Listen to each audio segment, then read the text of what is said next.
हरे कृष्णा। मैं एस्ट्रोलॉजर सुनील मेहरा आपको अपने इस चैनल में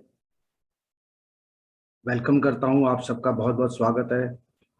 सो होप आप सब लोग ठीक होंगे। सो दोस्तों, कैसे चल रही है लाइफ?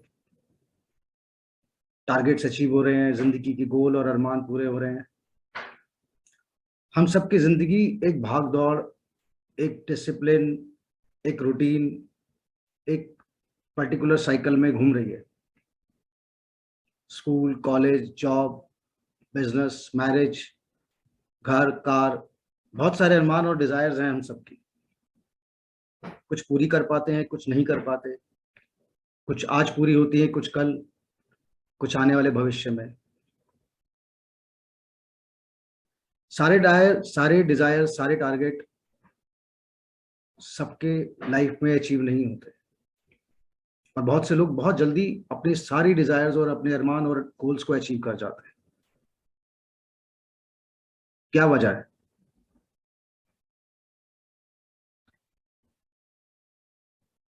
अगर हवा साथ दे तो हमारे अरमानों, हमारे डिजायर्स की पतंग आसमान छू जाती है। We reach the sky high targets. पानी का बहाव साथ ना दे तो नाव आसानी से किनारे पे नहीं पहुंचती। जिंदगी में सबसे बड़ी बात है वक्त। आपकी किस्मत, आपका समय, मेहनत से बड़ा कुछ नहीं है। पर कभी कभी वक्त साथ देता है तो आज जो हम अचीव करना चाहते हैं वो जस्ट क्लिक में हमें रिसीव हो जाता है। और कभी कभी वक्त साथ नहीं देता, समय साथ नहीं देता, तो हम कितना करते हैं, कितनी मेहनत करते हैं, फिर भी उसको अचीव नहीं कर पाते। But still try again and again and we get the success. इसी बेस पर, इसी आधार पर हम वैदिक एस्ट्रोलॉजी में जो वक्त है, जो समय है, जो फेजेस ऑफ लाइफ है, उसका एनालिसिस करते हैं। जब हम एक व्यक्ति विशेष की जन्म पत्री बनाते हैं, कुंडली बनाते हैं, उसके नक्षत्र देखते हैं, उसके ग्रहों की प्लेसमेंट देखते हैं, उसी कुंडली एनालिसिस में, उसी जन्म कुंडली एनालिसिस में बहुत सारे चार्ट्स बनते हैं। उसमें एक पर्टिकुलर एनालिसिस आता है जिसे दशा सिस्टम कहते हैं। सो दोस्तों, आज हम वैदिक एस्ट्रोलॉजी के उस दशा सिस्टम को समझेंगे, where we try to understand the different phases which come in any individual's life as per Vedic astrology, और उसके क्या आउटकम होते हैं उस पर्टिकुलर दशा के। उस दशा, हर दशा एक प्लेनेट की होती है। 9 ग्रह हैं, 9 ग्रहों का प्लेसमेंट होता है जन्म पत्री में, जन्म कुंडली में। समय के अनुसार उन ग्रहों की दशाएं चलती हैं एक व्यक्ति विशेष के जीवन में, और उसी वैदिक एस्ट्रोलॉजी के बेस पर हम समझते हैं कि उस पर्टिकुलर ग्रह की दशा, उस नक्षत्र की दशा, उस समय में उस व्यक्ति विशेष पर क्या इफेक्ट पड़ता है। सो दोस्तों, let's begin. We will understand the basic and simple way how the Vedic astrology defines the dasha system.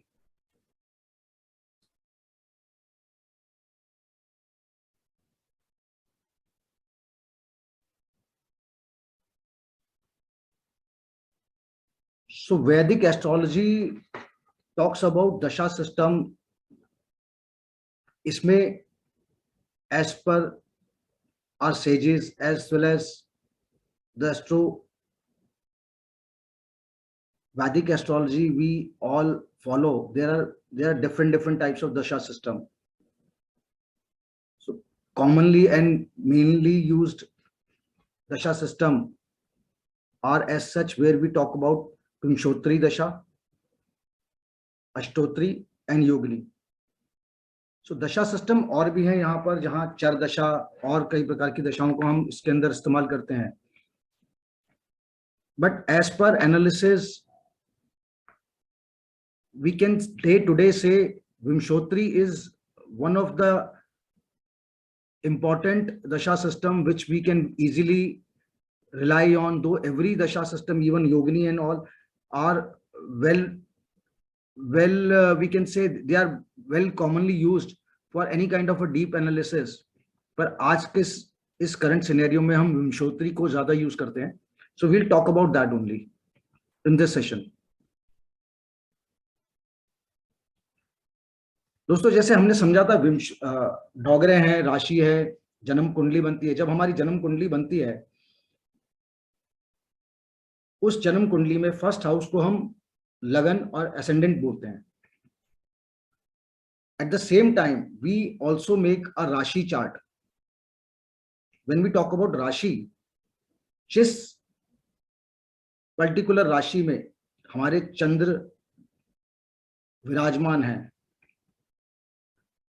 उस व्यक्ति विशेष की वह राशि हो जाती है.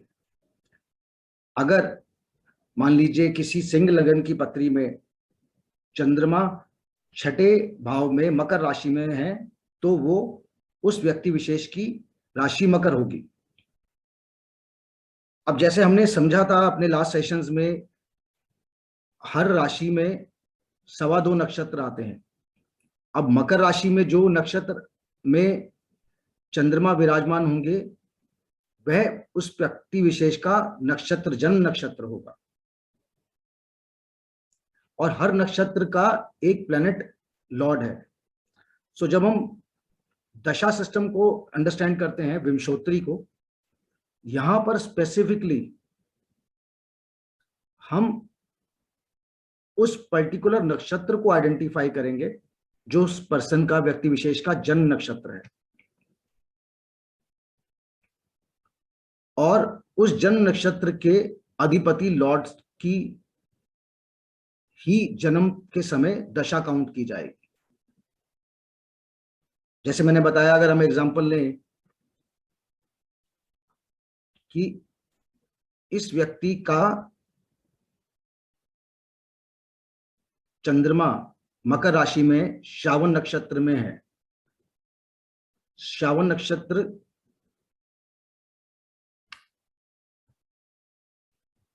में विराजमान है. सो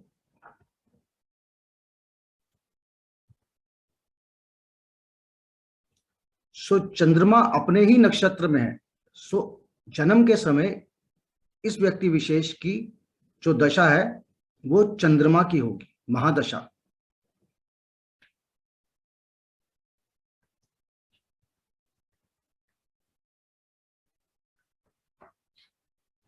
सो दोस्तों, हमने बेसिक समझा. जब हम महादशा, हम विमशोत्री दशा में किसी व्यक्ति विशेष की महादशा निकालते हैं, तो उस पर्टिकुलर नक्षत्र लॉर्ड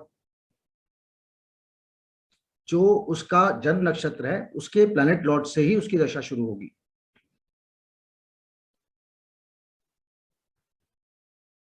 अब हम समझेंगे इस महादशा का टेन्योर. हम सीरीज में जब काउंट करते हैं, we start with sun moon, जब हम प्लैनेट्स को काउंट करते हैं, और राहु और केतु तक हम उसको लिस्ट करते हैं, जहां हम 9 ग्रहों को देखते हैं. जब हम महादशा विमशोत्री में देखते हैं, तो हम इस तरीके से सीरीज को अंडरस्टैंडिंग के लिए यहां पर रखते हैं, जहां पर केतु, वीनस, सन, मून, मंगल, राहु, केतु, जुपिटर, सैटर्न और मरकरी.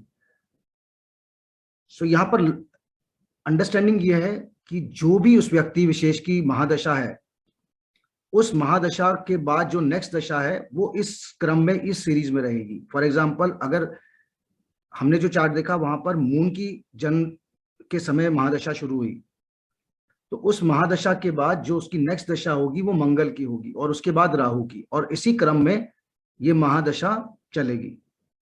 सो अभी हमने बेसिक समझा कि पहले, सबसे पहले जब व्यक्ति का जन्म होगा तो उसके महादशा कैसे निकाली जाएगी, फिर उस महादशा के का जो पर्टिकुलर सीरीज है, जिस क्रम में वो नेक्स्ट महादशा आएगी, वो इस प्रकार है.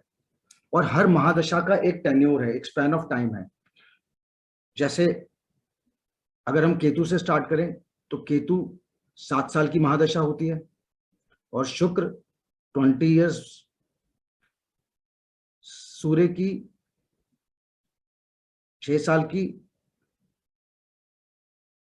मून यानी कि चंद्र 10 साल, मंगल की 7 साल की दशा होती है, राहु 18,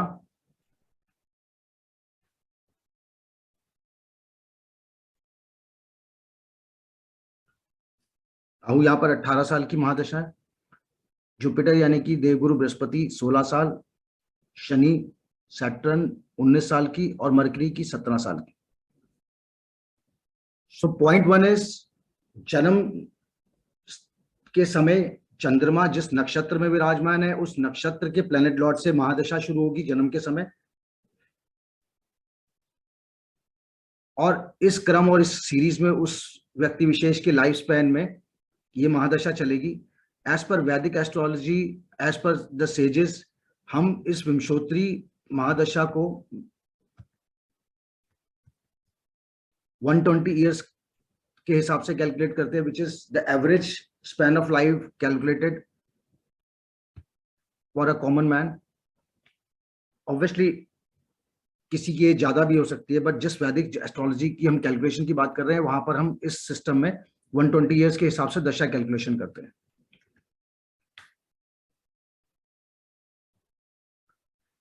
जब हम एक व्यक्ति विशेष की महादशा देखते हैं, उसी समय जो दशा सिस्टम है विंशोत्तरी, उसमें एक समय में इंसान की महादशा और एक उसी के अंदर एक और प्लेनेट की अंतरदशा चलती है। हालांकि छोटी छोटी प्रत्यंतर दशाएं भी चलती हैं, पर अभी हम अगर मेजर कंसिडरेशन देखें तो महादशा और अंतरदशा को मेजर एनालिसिस में रखा जाता है for any kind of prediction, any remedies, any gemstone recommendations. So जब हम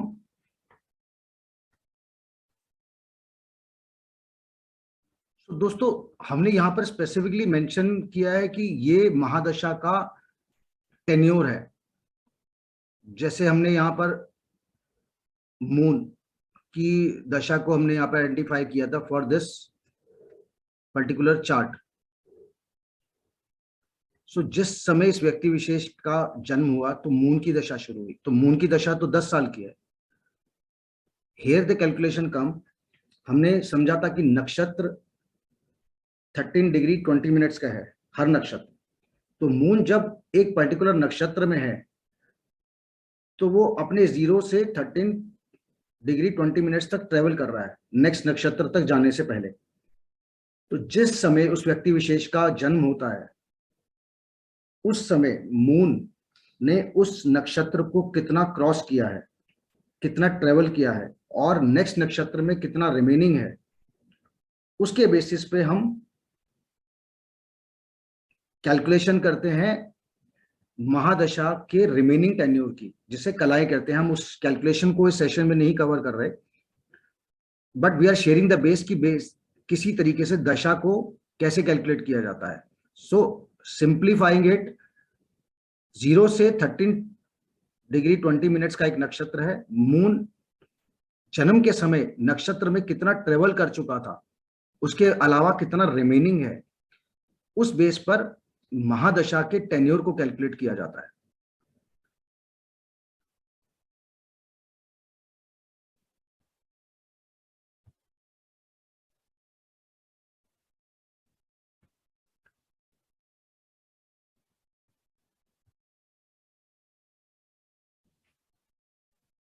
सो दोस्तों अब हम बेसिकली समझेंगे कि ये महादशा हमारे जीवन में करती क्या है।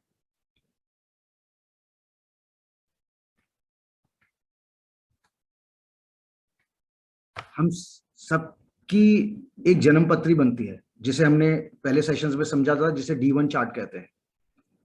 चार्ट तो बहुत प्रकार के बनते हैं, जिसे षोडश वर्ग भी कहते हैं, जिसमें अलग अलग तरीके से चार्ट बनते हैं जो हमारे लाइफ के अलग अलग एस्पेक्ट्स को रिप्रेजेंट करते हैं। बट वो सारे चार्ट एक लगन कुंडली से ही एनालिसिस करके निकलते हैं। सो अगर हम D1 चार्ट की लगन कुंडली की बात करें, हमने समझा था कि हर एक हाउस है, हर एक हाउस का अपना एक एट्रीब्यूट है, अपनी प्रॉपर्टीज है, हमारे जीवन के किसी न किसी एस्पेक्ट से वो रिलेट करता है। और हर हाउस का एक प्लैनेट लॉर्ड भी है। तो अब हम जब इसको रिलेट कर रहे हैं महादशा को, तो जब महादशा चल रही है किसी भी पर्टिकुलर प्लेनेट की, तो वो पर्टिकुलर प्लेनेट हमारी इस जन्म कुंडली में किसी एक या दो हाउसेस को ओन करता होगा। अब उसी बेसिस पे हम एनालिसिस करते हैं कि वो दशा हमें कैसा रिजल्ट देगी, क्या गेन्स, क्या लॉस, क्या रिस्क, क्या थ्रेट, क्या विनिंग ऑप्शंस देती है। और अगर हमारे जीवन में कुछ उतार चढ़ाव आते हैं तो हम उस दशा और उस हाउस के बेस पर क्या रेमेडीज, क्या जेमस्टोन्स और क्या प्रिकॉशंस कर सकते हैं एज पर वैदिक एस्ट्रोलॉजी।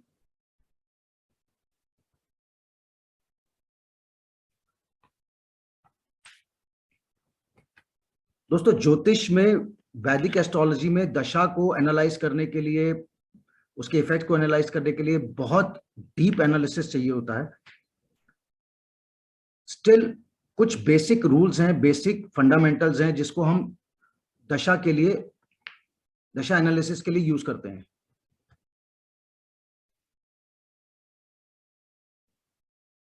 उन बेसिक फंडामेंटल्स को जिसको हम दशा में, दशा एनालिसिस में यूज करते हैं, उनमें सबसे पहले हम समझते हैं कि दशा किस हाउस की और किस प्लेनेट की चल रही है। So when we talk about dasha of ascendant और lagna lord, it is always considered as auspicious. So जब भी हम लगन लॉर्ड, यानी कि यहां पर 5 नंबर है, लियो राशि है, इसके प्लेनेट लॉर्ड है सन। डीप एनालिसिस में हम सन की स्ट्रेंथ, सन के एस्पेक्ट्स, सन के ऊपर किस एस्पेक्ट्स हैं, किस तरीके के एस्पेक्ट्स हैं, उसको कंसिडर करेंगे। Still because lagna is always considered to be the most auspicious planet in any janma kundali. सो लगन लॉर्ड की महादशा जब भी चलेगी हम उसे एस्पिशियस कंसिडर करेंगे। Dasha of lords of trine house, first, fifth, ninth, इन हाउसेस को हम हमेशा एस्पिशियस और बहुत इंपॉर्टेंट कंसिडर करते हैं। सो दशा of these houses is always considered एस्पिशियस and gives the good result. Though we consider, again I'm saying, we consider the strength of the planet कि वो कहीं किसी malefic aspect में तो नहीं है। उस केस के अंदर उसकी गेन्स की प्रोबेबिलिटी कम या ज्यादा हो सकती है, बट ट्राइन हाउसेस के लॉर्ड अपनी दशा में कहीं ना कहीं ऑस्पिशियस रिजल्ट्स देते हैं। दशा of natural benefic planets, all the planets which are considered in category of natural benefic will always give favorable result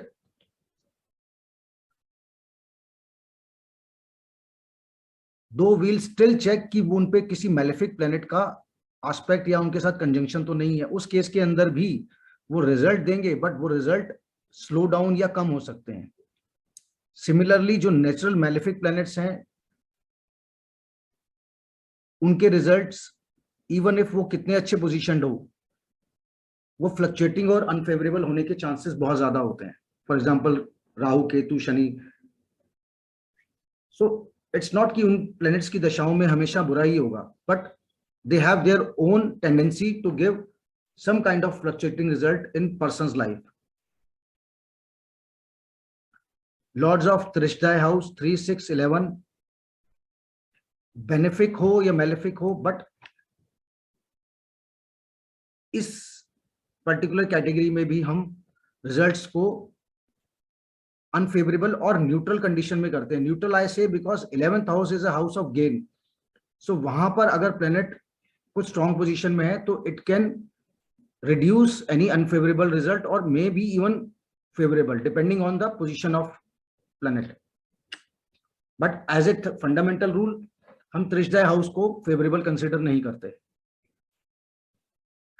Lord of 8th house we have already understood, house of longevity, death. इस house के Lord के भी results mostly malefic ही देखे जाते हैं, accept कि अगर लगना Lord or Lord of 8th house are same, or there is some kind of a good relationship among them. So I'm saying that we are considering the basic fundamental. So there could be some positive attributes also. It's not कि always it will give 100% bad results, but जिस व्यक्ति विशेष, जिस particular, अगर हम category की बात करें, मान लीजिए कोई पर्टिकुलर हाउस है जिसका एक एट्रीब्यूट नेगेटिव रिजल्ट देना है, तो इवन इफ वहां पर कुछ पॉजिटिव भी हो रहा होगा तो वो कुछ ना कुछ नेगेटिव लाइफ में जरूर क्रिएट करेगा. सो 8th house health issues, longevity से रिलेटेड है, तो वहां पर चैलेंजेस क्रिएट करने के चांसेस होते हैं. दशा ऑफ डेबिलेटेड, जिसे हम नीच राशि में कहते हैं, जो भी वीक प्लैनेट्स हैं, एनिमी साइंस में होते हैं, उनकी महादशा में, अंतरदशा में रिजल्ट्स इनएस्पिशियस और अनफेवरेबल हो सकते हैं. Lord of 2nd and 11th house we considered as neutral. 2nd house is the Lord of Dhan, savings. 11th is also a house of gains. So they basically give the result as per the Lord's position, planets aspecting these houses, conjunctions in these houses. So we considered it in both way, neutral. It could be favorable also, it could be inauspicious also, depending on the planet position. 3 houses हमने समझे थे last time, 6, 8, 12th. 6 is debts, enemies, 8th is longevity, 12th is losses. So जैसे मैंने पहले बताया, ये जिस तरीके का हाउस होगा, जैसी उसकी प्रॉपर्टीज होगी, वो उस तरीके का काम जरूर करेगा. इट कुड बी कि वहां कुछ ऐसे पॉजिटिव एस्पेक्ट्स बन रहे हो, कुछ ऐसे स्ट्रॉन्ग एस्पेक्ट्स बन रहे हो जिसकी वजह से व्यक्ति विशेष के जीवन में कुछ बेनिफिट्स हो रहे हो. Still when the dasha of these house lord start, mostly they are considered inauspicious, except in planet lords का ट्राइन हाउस लॉर्ड्स के साथ सिमिलरिटी ना हो. If for example any 6, 8 or 12th house is also the lord of any trine house, then again it would be as per the strength and the placement of house lord. हमने starting में समझा कि महादशा और उस महादशा के साथ एक और प्लेनेट की अंतरदशा भी चलती है. तो जब महादशा और अंतरदशा दोनों प्लैनेट्स, दोनों के स्वामी अगर आपस में म्यूचुअल फ्रेंड्स हैं या इंटीमेट फ्रेंड्स हैं, तो वो बहुत अच्छा रिजल्ट देगा. ऑन कॉन्ट्ररी, अगर महादशा और अंतरदशा के स्वामी एक दूसरे के एनिमी हैं, in that case it could be a tough situation, a tricky dasha situation, जहां पर बेनिफिक और मेलेफिक प्लैनेट का एक डीप एनालिसिस होगा कि एक्चुअल में उस पर्टिकुलर व्यक्ति विशेष को बेनिफिक प्लैनेट का बेनिफिट ज्यादा हो रहा है या मेलेफिक का लॉस ज्यादा हो रहा है. बिकॉज एनिमी साइंस जब एक साथ चलेंगे एक ही दशा सिस्टम में, अंतरदशा और महादशा में, तो कहीं ना कहीं वो उस पर्टिकुलर फेज को फ्लक्चुएटिंग ही करेंगे.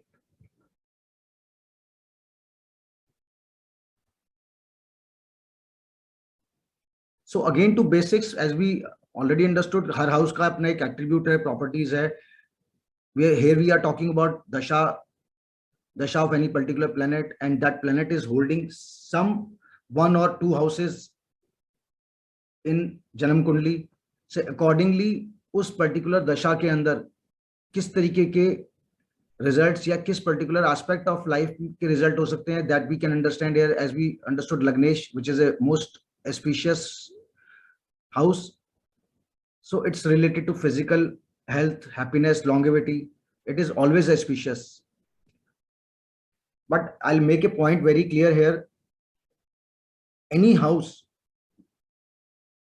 any planet we are considering for analysis, we need to understand the strength of that house as well as the strength of that planet to basically say that this will be auspicious or inauspicious. So अगर लगनेश या लगन के house की दशा चल रही है तो वो मोस्टली auspicious ही होगी.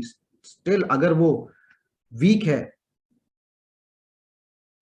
या मेलेफिक से एस्पेक्टेड है, so it could reduce the positive effects or even it could lead to some negative effects. When we talk about second house, it's related to wealth, savings.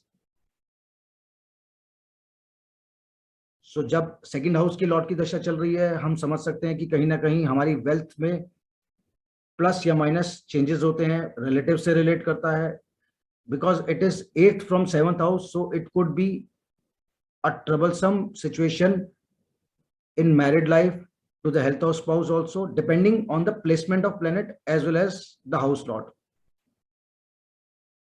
Third house के lord की जब दशा चलती है, it's related to sibling, courage, communication. Fourth house we talk about land, family peace, happiness, mother.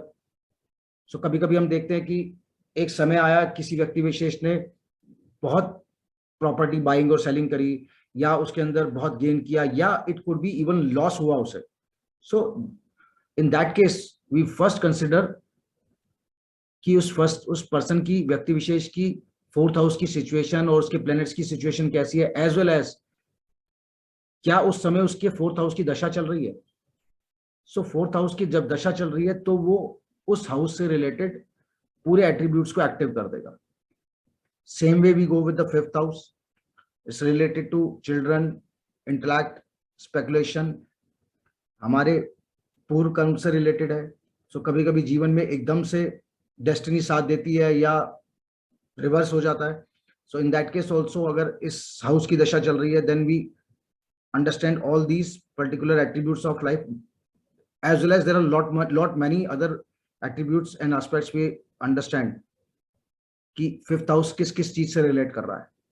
Same way sixth house, त्रिक house की बात कर रहे हैं. अगर त्रिक हाउस की लॉर्ड की दशा चल रही है, सो त्रिक हाउस क्या करता है? त्रिक house is enemies, disputes, debts, so most of the negative aspects. So could be कि उस टाइम में हम किसी लिटिगेशन, किसी डिस्प्यूट्स या किसी एनिमी ट्रबल के अंदर हम फंस गए. और if the person's sixth house is very strong, it's not always that sixth, eighth or 12th will surely give a negative result only, though they will happen to have some kind of a negative attributes. वो fluctuations life में कराएंगे, वो changes कराएंगे, but कभी कभी किसी बीमारी के इलाज के लिए हमें हॉस्पिटल जाना पड़ता है.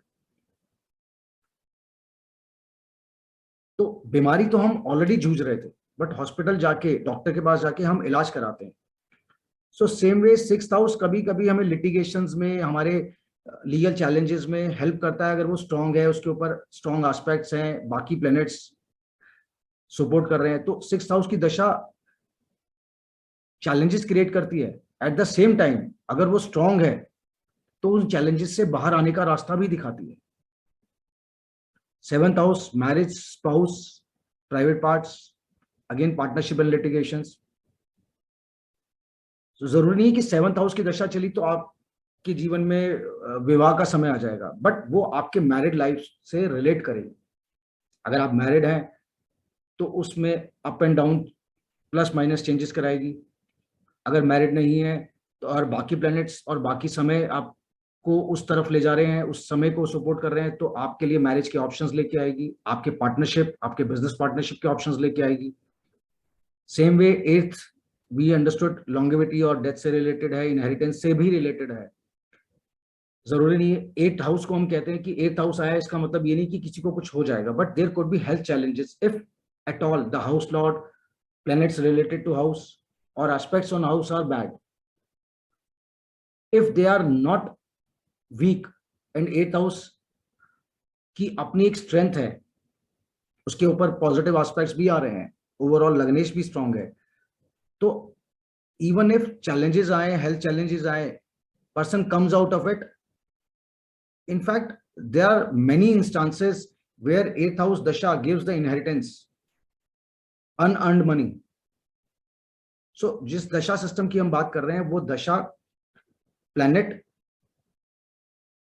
house that planets are holding in that chart, where they are sitting. So there are multiple combinations which will give the analysis ki is dasha mein kya kya hone ke chances hain. So these are the basic fundamentals. We are not saying that all this will happen or all this can happen, but these are the general probabilities which happen with these house lord dashas. 9th house भाग्य है, destiny है. अगर आपका भाग्य का Lord planet strong है आपके जन्म पत्री में, तो फॉर श्योर आपके फॉर्चून को जगाएगा, आपको रिलीजियस और स्पिरिचुअल बनाएगा, आपको ट्रेवल करा सकता है, ग्रैंड चिल्ड्रन से रिलेटेड है, डिपेंडिंग आपकी फैमिली सिचुएशंस एंड ओवरऑल किस तरीके के फैमिली है. अगर आप मैरिड हैं, आपके बच्चे हैं, उनके आगे के बच्चे एक्सपेक्टेड है. So all those things are seen by 9th house. So what we are again mentioning here is 9th house will relate to these as well as many other related attributes of life. So when the dasha of 9th house will start, for sure all the attributes related to 9th house will get activated and will give you the result as per the strength of 9th house, planets in 9th house and planets aspecting the 9th house. 10th house profession, कर्म, job. All of sudden किसी को एकदम से बहुत अच्छी job मिल जाती है, स्काई हाई रीच होता है जॉब में, टारगेट्स अचीव हो जाते हैं. मेरे 10th किसी पर्सन का 10th हाउस का लॉर्ड बहुत स्ट्रांग है और उसके 10th हाउस की ही दशा चली, तो स्ट्रेंथ, बिकॉज वो अपने पर्टिकुलर दशा में, उस फेज में, उस हाउस से रिलेटेड सारे एट्रीब्यूट्स को एक्टिव कर देगा. ऑन वाइस वर्सा, अगर 10th हाउस का लॉर्ड वीक है तो some people lose their job, they get loss in their business, some kind of a defame or some kind of a negative aspects come in profession and their business. Though this can happen even in other dashas also, but again mentioning, जिस house की दशा चल रही है वो उस particular house के attributes को दशा टाइम में एक्टिव कर देता है. Same way 11th house, gains, income, friends, elder siblings. So lot of time we have seen, हम एक नए एनवायरनमेंट में, नए डोमेन में एंटर करते हैं, we make lot of professional friends, personal friends. So that particular aspect is seen by the 11th house. Lot of gains are analyzed by the dasha of 11th house also, though इसको हम 3, 6, 11 को हम एक अलग category में consider करके चलते हैं, जहां पर हम उसको स्पीशियस भी लेते हैं और sometimes neutral, but 11th being the gains house, so we try to consider overall picture of the chart, then we give the results of 11th house dasha. 12th house, house of losses, hospitalization, even legal issues. So it's not कि सिर्फ 12th की दशा चलेगी तो person को loss ही होगा. No, 12th house is also overseas trips, it's foreign land. So there are a lot of people who sometimes are struggling for job, struggling for business. All of sudden उनकी 12th house के lord की दशा चलती है और उन्हें एक overseas का प्रोजेक्ट मिल जाता है, एक ओवरसीज एक जॉब मिल जाती है, and they are into win win situation. So from 1st to 12th जिस भी हाउस के लॉर्ड की दशा चलेगी, उस हाउस, और हर प्लेनेट अपने साथ 2 हाउसेस को कंसिडर करके चल रहा है.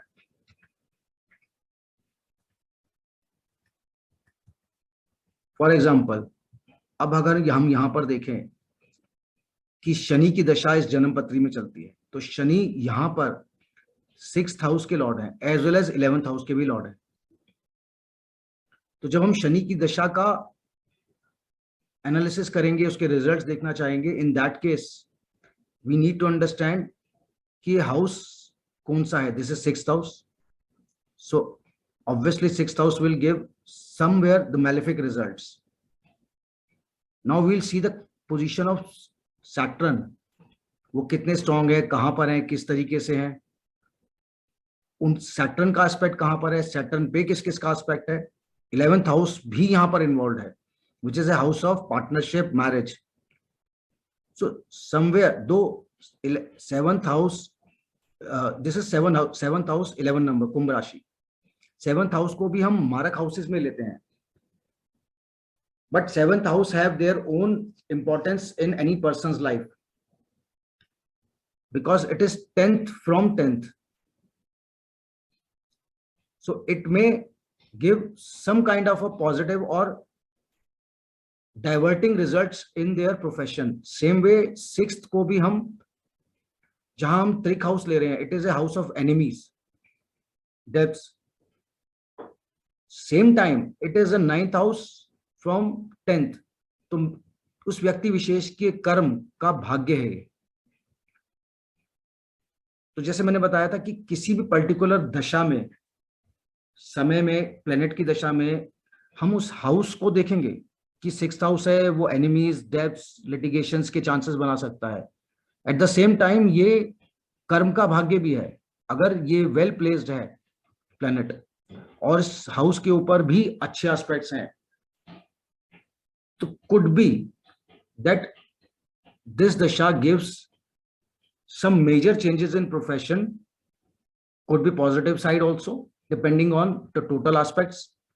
At the same time it's a lot of 7th house also, so it could create chances of business partnership, marriage,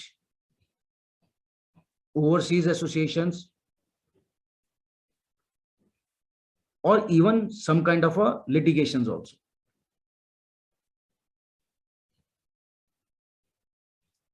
So friends, हमने यहां पर समझा महादशा किस तरह से निकालते हैं, उस पर्टिकुलर प्लेनेट को हम अपने चार्ट में देखते हैं कि वो कहां प्लेस्ड है, उसके हाउसेस कौन कौन से हैं और उन हाउसेस का इफेक्ट क्या क्या है.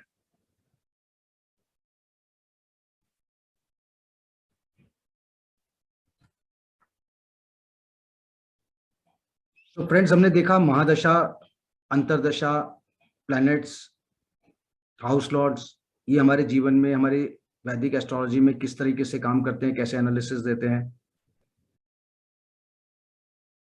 सो आइडिया इज कि जब हम अपने जीवन में किसी भी प्रकार के डिसीजंस को करना चाहते हैं, कुछ मेजर चेंजेस करना चाहते हैं, किसी स्ट्रगल्स को फेस कर रहे हैं, किसी चैलेंजेस को फेस कर रहे हैं, health issues, legal issues, marital issues, financial issues, so हम अपनी जन्म कुंडली का विश्लेषण करते हैं, उसका डीप एनालिसिस करते हैं. हम यहाँ पर उस व्यक्ति विशेष के समय उस महादशा, अंतरदशा को देखते हैं और उसके हाउस लॉर्ड्स को देखते हैं, उन प्लैनेट्स की पोजीशंस को देखते हैं, and then we recommend the remedies as required. It could be gemstones, it could be normal greh puja, navgrah puja, or that particular planet puja. All that depends कि उसको उस वक्त में किस पर्टिकुलर रेमेडी की जरूरत है. सो दोस्तों, होप करता हूँ, आशा करता हूँ आपको मेरा ये वैदिक एस्ट्रोलॉजी का महादशा और दशा सिस्टम पे ये सेशन पसंद आया होगा. You might have understood it very easily. मेरे इस सेशन को समय देने के लिए आप सबका बहुत बहुत धन्यवाद.